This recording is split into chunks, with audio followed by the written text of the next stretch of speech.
चलिए दोस्तों, आज और इम्पोर्टेंट क्वेश्चंस लेकर के आए हैं। ये जो है कृषि और पशुधन अनुसंधान संस्थान से संबंधित है। एक दो क्वेश्चन और भी है जो कि एग्जाम की दृष्टि से बहुत ही मेहनत करके सॉर्ट आउट किया गया है और ये बहुत ही इम्पोर्टेंट है। आपको इसको मिस नहीं करना है, एक एक चीज को आपको याद रखना है। फर्स्ट ऑफ ऑल देखते हैं, केंद्रीय बकरी अनुसंधान संस्थान। केंद्रीय बकरी अनुसंधान संस्थान कहाँ पर स्थित है? तो ये केंद्रीय बकरी अनुसंधान संस्थान मखदूम मथुरा में स्थित है। कहाँ पे स्थित है? मखदूम मथुरा में स्थित है। किसके किसके लिए स्थित है? बकरी से संबंधित अनुसंधान, उनकी कैसे नस्ल को विकसित की जाए, उनके दूध को कैसे विकसित किया जाए, उनमें मांस को कैसे विकसित किया जाए, इससे संबंधित रिसर्च जो होती है वो मखदूम मथुरा में होती है, जो कि बकरी की उन्नत वैरायटी विकसित करने में रिसर्च करती है। अगला आता है भारतीय चरागाह एवं चारा अनुसंधान संस्थान। भारतीय चरागाह और चारा अनुसंधान संस्थान जो है वो कहाँ पे स्थित है? झांसी में स्थित है। और ये किस पे काम करती है कि ऐसी कौन सी वैरायटी डेवलप की जाए कि जिससे पशुओं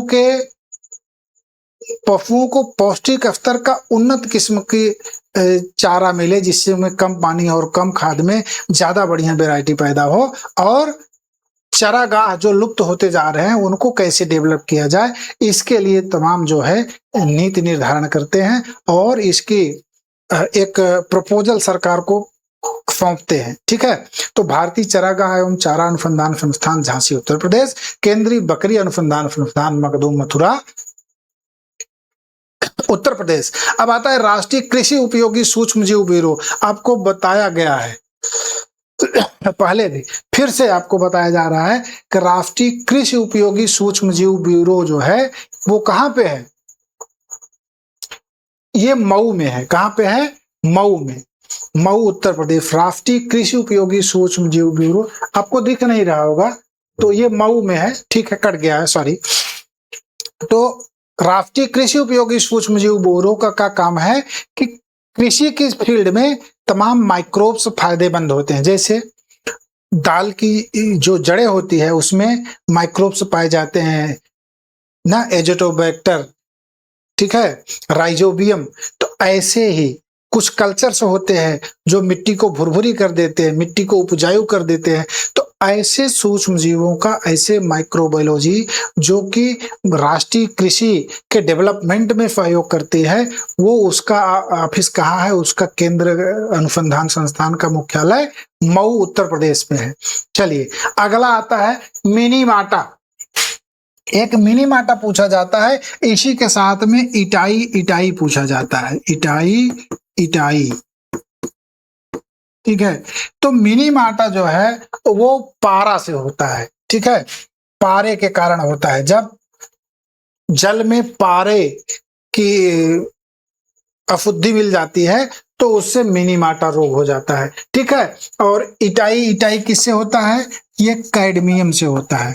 ठीक है, कैडमियम की अशुद्धि जब मिल जाती है जल में तो इटाई होता है, और जब पारा मिल जाता है तो मिनी माटा होता है। ठीक है, प्राचीन भारत में अनेक नदी बंदरगाह विकसित थे।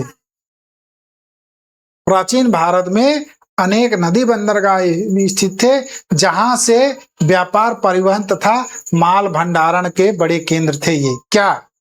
नदी बंदरगाह। नदी बंदरगाह प्राचीन समय में भारत में अनेक जगह पर विकसित थे जहां से व्यापार होता था, परिवहन होता था और माल भंडारण, स्टोरेज का बड़ा केंद्र। भाई जब कहीं से माल आएगा जाएगा तो स्टोरेज भी होना चाहिए ना, तो एक कॉमन सेंस की बात है। तो नदी बंदरगाह में भी ये चीजें उपलब्ध थी प्राचीन भारत में। अच्छा, उसके बाद जस्टिस पार्टी ने कांग्रेस के विरोध उसे ब्राह्मण प्रधान संगठन बताते हुए किया। एक जस्टिस पार्टी गठित हुई जो कि कांग्रेस का विरोध की, और कांग्रेस का विरोध करने का उनका जो मेन लक्ष्य था वो क्या था? वो उन्होंने कहा कि ये कांग्रेस पार्टी जो है ब्राह्मण प्रधान संगठन है और गैर ब्राह्मणों के लिए जो है बोला कि जैसे मिंटो मार्लो के सुधार में, मिंटो मार्ले सुधार 1919 के 1909 के समय में मुसलमानों के लिए पृथक आरक्षण की मांग करी थी, उसी ढंग से जस्टिस पार्टी ने कांग्रेस के विरोध में एक अलग से सामुदायिक प्रतिनिधित्व की मांग करी और जस्टिस पार्टी ने आरोप लगाया कि ब्राह्मण प्रधान संगठन है, इसमें ब्राह्मणों की सुनी जाती है, अदर कास्ट के साथ ज्यादती होती है और इसके लिए मिंटो मार्ले सुधार का जो प्रतिनिधित्व था 1919 में, जैसे उसमें कहा गया कि मुसलमानों को अलग से प्रतिनिधित्व दिया जाए, तो उसी तरह जस्टिस पार्टी ने कहा कि भाई कांग्रेस में तो ब्राह्मणों की सुनी जाती है, इसीलिए हम लोगों के लिए अलग से नॉन ब्राह्मण जितने लोग हैं उन सब के लिए अलग से प्रतिनिधित्व की व्यवस्था की जाए। ठीक है, ये जानकारी कैसी लगी जरूर कमेंट करिएगा, हमें एक मोटिवेशन मिलेगा, हम आपके बीच में ऐसे ही आते रहेंगे और आपको एकदम क्रीम तैयारी कराएंगे, आप भी याद करेंगे। ठीक है, धन्यवाद।